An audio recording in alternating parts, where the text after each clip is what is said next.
So how does acne start, and what's the process, and is there a cure?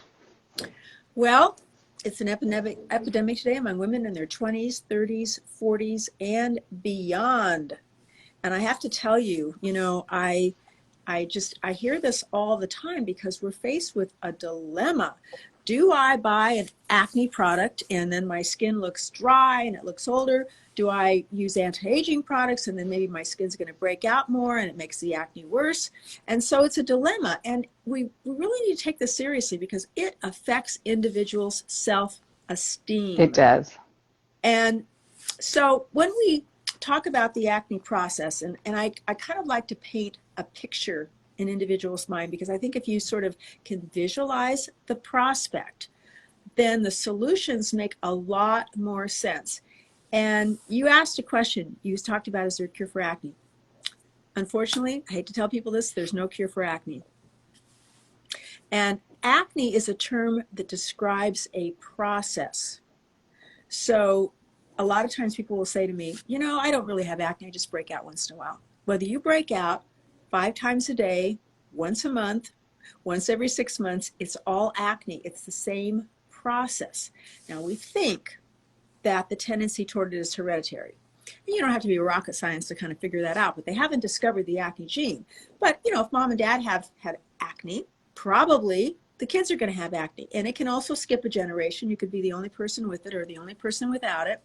But typically, it runs in families. And it's also known as retention hyperkeratosis. I'm having a trouble. That's okay. Retention hyperkeratosis. Thank you. And again, there's no cure, but you can get complete, total clearing. Now, I always talk about this because I'm a really good example. I'm a 2-time Accutane failure, and I never break out. My skin is always clear. And it's because you need to prevent the process. Everybody's always obsessed with, I broke out. What do I do to get rid of that breakout? There's not a lot you can do. That's the end of the process. You want to prevent it. So people should be obsessed about preventing it, not about what do I do after I break out. And today, of course, there's even more concern over acne because we have what we call maskne. And I want you to know I wear a mask just like everybody else. I don't break out. If I didn't do what I do every single day, I guarantee you I would break out. So again, it's about prevention. So in answer to your question on the process, so it's kind of a long answer, but I'm going to sort of go through the acne process. So you touch the outside of your skin, stratum corneum, that's a dead layer. And you're shedding about 500 million cells a day all over your body. These cells are microscopic. And when you look at a follicle opening, we call them pores, but it's a sebaceous follicle opening. You're looking into the opening of a long hollow tube that's about as big around as the diameter of a hair. Wow. Now, at the bottom of the tube is sebaceous glands that produce oil. And the tube is actually lined with dead cells, very much like you have on the outside of your skin. And those cells are constantly shedding into the follicle. And one of the reasons that you have oil, not to keep you young, but they take the dead cells to the surface, they sit there and they fall off. That's the normal process. Now in acne, we don't exactly understand why the cells stick together. In the beginning of this process is a little clump of dead cells called a microcomedone. Now, that microcomedones are invisible, but it's a little microscopic clump of dead cells.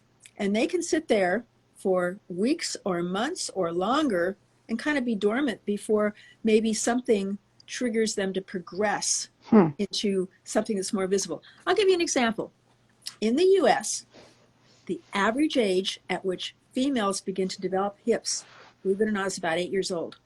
Wow. The onset of puberty is measured by breast development, not menstruation. So you could have a little 9-year-old girl and she's starting to get little budding breasts. She's in puberty. Now her skin could be flawless, but she could have microcomedones. And maybe at the age of 10, 11, her skin is flawless. Now she's 12 or 13, and all of a sudden she wakes up one morning and she's breaking out.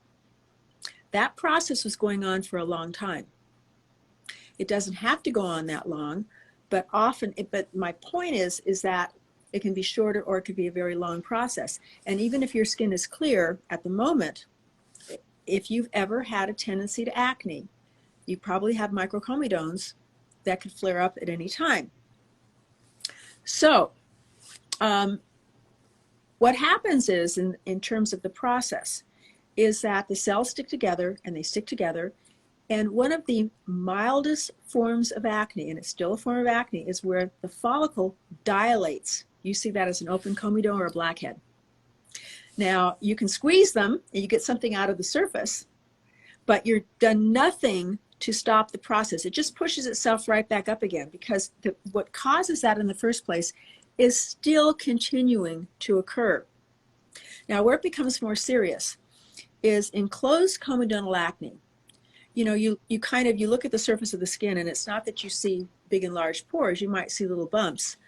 But inside the follicle, the cells are sticking together, and they're sticking together, and they're sticking together. So you see this inside of the follicle starting to kind of get bigger, rounder. And those cells trap oil, and they trap P. acne bacteria. Now, P. acne bacteria is actually harmless. You can't catch it. You can't spread it. It's not like an infection. Acne is an inflammatory disorder. But in the follicle, where the acne doesn't have oxygen, it thrives. And what it does is it eats the oil. Then it excretes a fatty acid byproduct. Now, if everything stayed in your follicle, you wouldn't break out.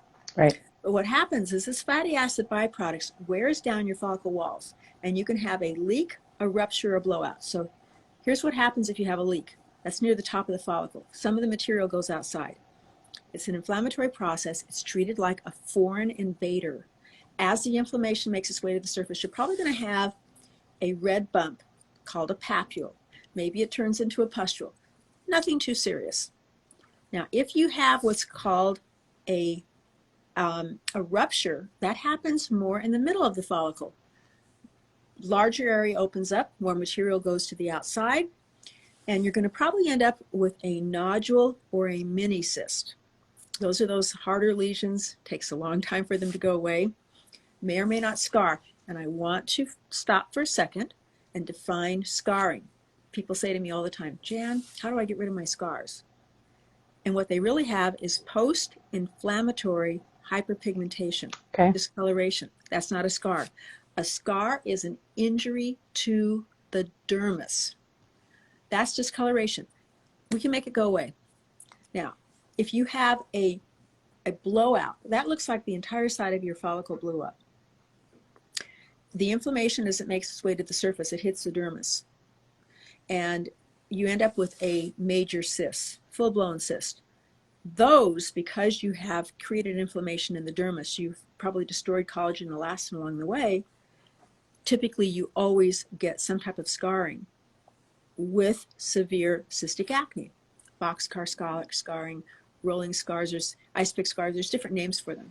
Okay, so that's the process.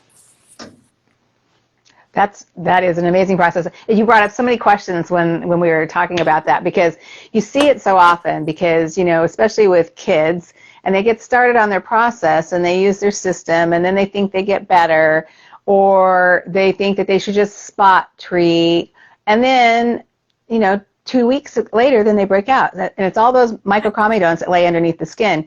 So, and that's what you said earlier, is you need to be doing it every single day. And I wrote this down, and my marketing person's on the side. It's like, prevent the process. That is such a good, I love that. It's the solution. It's like, prevent the process. We don't have to go through the heartache, but we're just staying on top of it. But